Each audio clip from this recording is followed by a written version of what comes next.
Imagine Tom Ford personally choosing you to open his legendary Gucci relaunch. Picture having not just one, but 13 Vogue covers in a single decade. Now add multi-million-dollar contracts with Calvin Klein and Elizabeth Arden. Sounds like the dream life, right?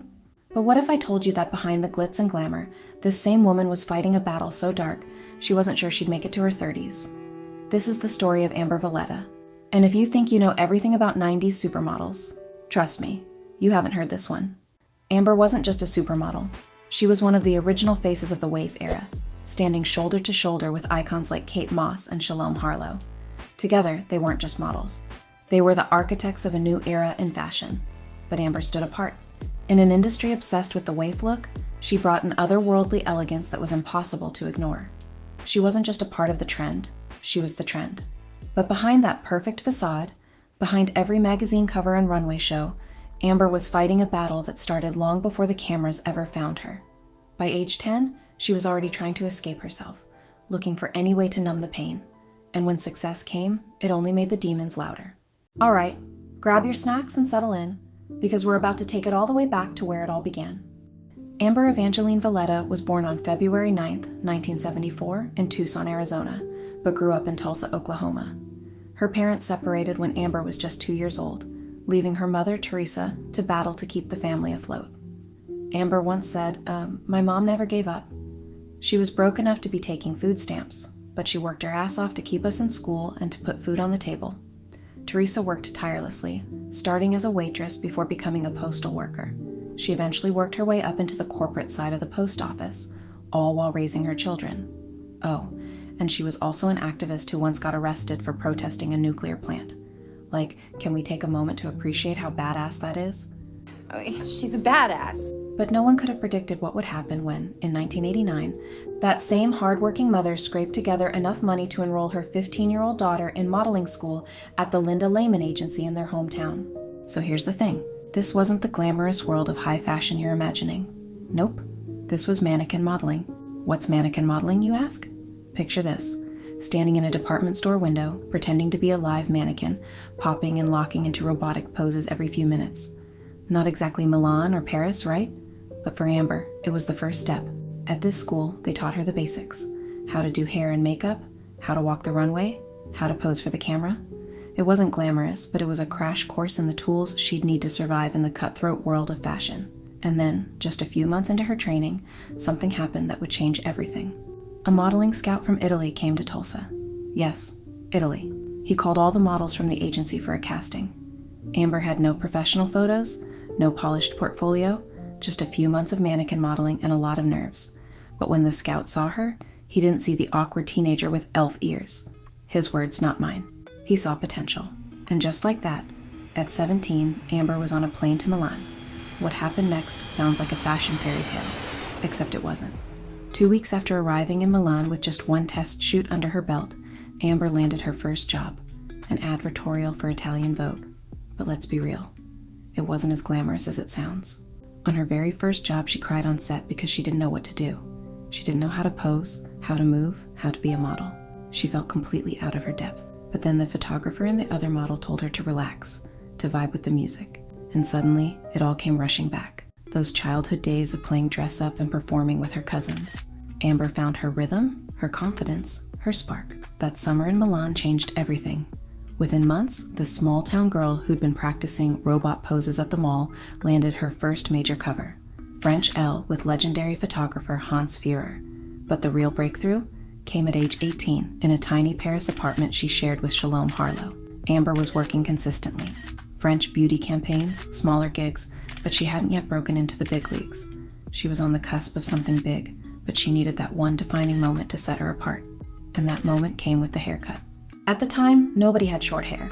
The waif era hadn't even started yet. Long, flowing locks were still the industry standard. But Amber, always one to trust her instincts, decided it was time for a change. She was working with Yannick Diaz, a well-known hairdresser, on a French beauty campaign. She already had a bob down to her chin, but something inside her said, let's cut it all off. Now imagine this, Amber, 18 years old, looking at this famous hairdresser and saying, let's do it, let's cut my hair off. Yannick, in his thick French accent, looked at her like she was crazy. Why? How old are you? He asked. When Amber told him she was 18, his eyes nearly popped out of his head. "Oh my God, I thought you were so much older because of your haircut." Fast forward a few weeks, and Amber ran into Yannick again, this time with another big-name hairdresser, Ward Stegerhook. The two of them looked at her and said, "Let's cut it all off." And just like that, they went back to her tiny Paris apartment where she and Shalom Harlow were living, and the two of them started chopping. Yes, two guys cutting her hair at the same time. And here's the thing, it worked. The timing couldn't have been more perfect. Amber's bold new look aligned with the rise of the waif era, a movement that was redefining beauty standards in the fashion industry. The waif era represented a shift away from the curvaceous figures that had dominated the 80s, embracing a minimalist aesthetic that challenged traditional notions of femininity and beauty. Amber's sleek, short hair gave her an edge that fit perfectly into this new wave of fashion. The haircut wasn't just a style change, it was a career-defining moment. We represented raw beauty, edgy and different. There was something sort of a little off. Overnight, everything changed. Within a month and a half, Amber was working with Steven Meisel. Yes, the Steven Meisel. Working with him was a career milestone, but Amber's next big moment came when she landed her first Vogue cover. She was just 18 years old when she turned up for her first photo shoot for American Vogue. The legendary stylist Brana Wolf took one look at her and shook her head. "I'll never forget it," Amber recalls. She said, "You're cute, sweetie, but we're going to shoot most of the fashion on Shalom, because she looks better in the clothes." Amber was crushed. "I was totally gutted," she says with a laugh. But then Arthur Elgort, the photographer, stepped in. He was smoking his pipe and said, "Don't worry, darling, I'll shoot some beauty on you." And he did. That beauty shot ended up being Amber's first Vogue cover. Yes, her first sitting for Vogue turned into a cover. From that moment on, Amber never stopped working. A year later, in 1994, the girl who helped popularize the waif look was signed as the new face of Calvin Klein's Eternity fragrance. This wasn't just a campaign, it was a multi-million-dollar contract that solidified her status as one of the most sought-after models in the world. Around the same time, she also signed with Elizabeth Arden, further cementing her place as a beauty icon. By 1995, Amber was everywhere, on every major campaign, in every major runway.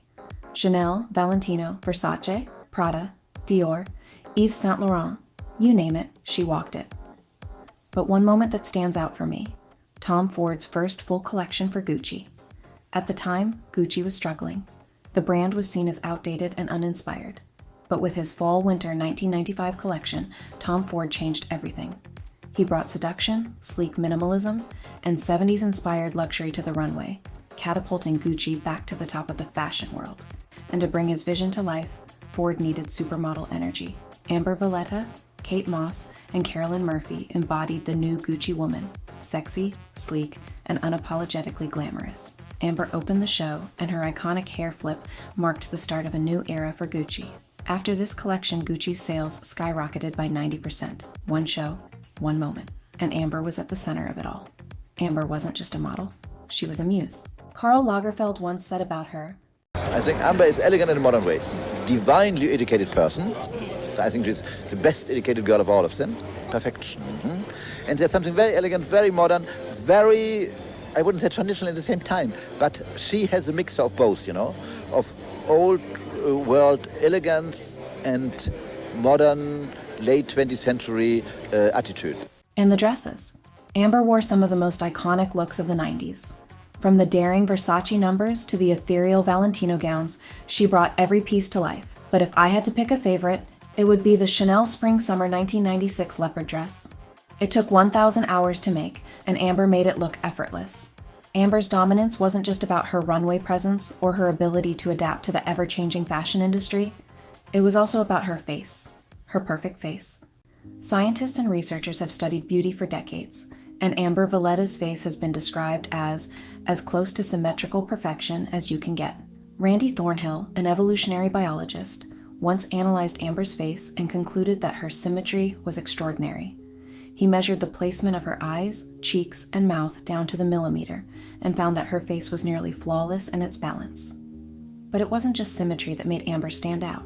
Thornhill also noted her remarkable hormone markers, such as her full lips and small lower face, which signaled high estrogen levels and fertility. In other words, Amber's face wasn't just beautiful. It was biologically designed to captivate. This level of perfection, combined with her magnetic presence, made her one of the most sought-after models of her generation. It's no wonder she graced 13 Vogue covers in the 90s, second only to Claudia Schiffer. Think about that. 13 covers in one decade. It's a testament to her versatility, her magnetism, and her ability to stay at the top in an industry that's always looking for the next big thing. But Amber wasn't doing it alone. Her friendship with Shalom Harlow was the stuff of legend. But how did it all begin? Amber revealed the story on a podcast, and it's as iconic as you'd expect. We were in the same agency in Paris when I don't even think I turned 18 yet. I think she was 18, and I had just moved to Paris, and she was sort of the darling of the agency. She had started booking some fashion shows because she was, quite amazing on the runway, and she had a perfect body for runway, and was starting to kind of do some good editorial, but really was booking, some great runway. And I remember they heard that I was looking for a roommate, and I guess she was looking for a roommate as well. And so somehow we got set up on a dinner date, and we had a conversation about books and smoking pot, and we were best friends ever since. Wow. Did we just become best friends? Yep! From that moment on, the two were inseparable, living together in Paris, walking the same runways, and appearing in the same campaigns. They graced countless magazine covers together, starred in high-profile ad campaigns, and dominated the runways for designers like Versace, Chanel, and Valentino. And who could forget their iconic moment at Todd Oldham's Spring 1995 show? The chemistry, the energy. It was pure magic. Here she is. That's Shalom. And very soon she will take me over at the end of the runway in this image. What's funny is people do like to make this into a drama, which is hilarious to me because it was so not a drama. She was walking extra saucy. She was just on fire. She was feeling it. She was feeling that short skirt. Their bond extended beyond the runway. Amber and Shalom even hosted an MTV show together, bringing their charm and humor to a whole new audience. They weren't just colleagues. They were like sisters, and Shalom even became the godmother of Amber's son, Auden. Amber also shared a close friendship with Kate Moss, and together with Shalom Harlow, they became part of the Waif era's Holy Trinity, redefining beauty standards and dominating the fashion world. Amber recalled how it all began. Shalom and I were living together then, and one day she brought Kate Moss over to the apartment and was like, "I just met this cute little girl. We fell in love on this shoot. We're friends." Kate didn't even have Calvin Klein yet. The three of them quickly became inseparable. The three of us would just kind of skulk around everywhere, Amber revealed. Then the big girls, Linda, Christy, and Naomi, started being nice to us and showing us the ropes. It was so different. We probably weren't treated as well as models are now, but I don't think they have as much fun as we did. They weren't just friends. They were a vibe. Together, they navigated the chaos of the 90s fashion scene, learned from the OG supermodels, and made their own mark as the new generation of icons. Amber Valletta's rise to the top of the fashion world was meteoric, but behind the glitz and glamour, she was battling demons that had been with her since childhood. By the age of 10, Amber was already smoking marijuana. Yep, 10 years old. It was her way of escaping the pain she felt inside, but when she moved to Europe at 18 to pursue her modeling career, things escalated. "I found cocaine and alcohol, and I was good to go," she later admitted. And here's the thing. The fashion industry didn't just normalize substance abuse, it glamorized it. Alcohol and drugs were everywhere, and for someone as young and impressionable as Amber, it was easy to fall deeper into the cycle. The money, flowing. The access, unlimited. The consequences, brutal. Amber once said, Addiction takes you to the worst places. I showed up to my uncle's bedside. He was dying, and I was still high, still drunk, and looking for a place to go do another line. It's demoralizing, it's shameful, it's dark, and it thrives on all of those things. Even at the height of her career, addiction had its grip on her. And just to let you know, I was at the top of my game, probably, I was 20 years old, had everything in front of me, 22, something like that. And I put everything on the line for my addiction, everything. All my friendships, my family, my job. I had a multi-million-dollar deal, and I showed up the first day to shoot this campaign high and drunk.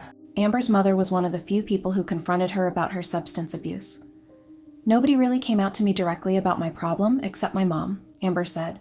She was the only one who really gave me a strong lecture. I think my real friends were just over it, and they were far and few anyway. But here's where Amber's story takes a turn.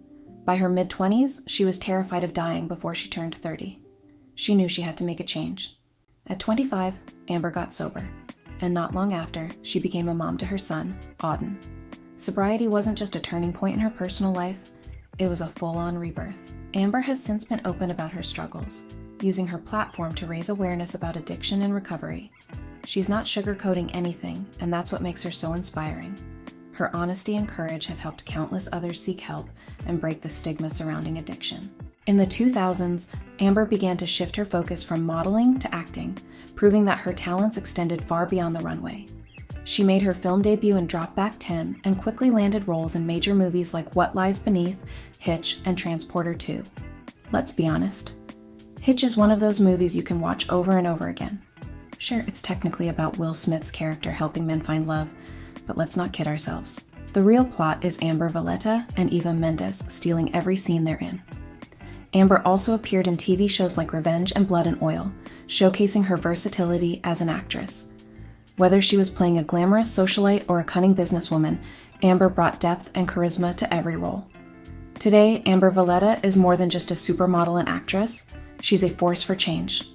A passionate environmental activist, Amber has dedicated herself to raising awareness about sustainability in fashion and beyond. But unlike many celebrities who simply talk about the environment, Amber's actions speak louder than words. She's not afraid to put her beliefs into practice, even if it means taking risks. Amber has been arrested for protesting environmental issues. Yep, she's that committed. And when it comes to her career, she's incredibly selective about the brands she works with. If a brand doesn't support sustainability or her environmental causes, Amber simply won't collaborate with them. Her partnership with Karl Lagerfeld is a perfect example of how she uses her influence to make a difference. Amber worked with the iconic designer on a sustainable fashion collection, showing that luxury and eco-consciousness can go hand in hand. She's not just advocating for change, she's leading by example, pushing the fashion industry to rethink its practices and embrace a greener future. Even after decades in the industry, Amber Valletta is still that girl. She's continued to model for some of the biggest names in fashion, proving that her timeless beauty and magnetic presence are as powerful as ever.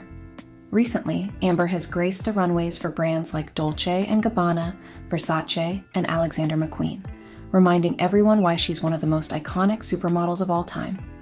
Her ability to adapt and stay relevant in an ever-changing industry is a testament to her resilience and talent. Amber Valletta's journey is one of resilience, reinvention, and redemption. From her humble beginnings in Tulsa to her rise as a supermodel, actress, and activist, she's faced her demons head-on and emerged stronger on the other side. With 40 Vogue covers to her name, Amber's legacy in the fashion world is undeniable. But her greatest achievement isn't the magazine covers, the campaigns, or the runways. It's her ability to overcome addiction and use her story to inspire others. Amber Valletta isn't just a supermodel, she's a symbol of strength, a voice for change, and a true icon. And that's it for today. Thanks for watching, and if you made it this far, let me know in the comments who's your favorite model from the waif era.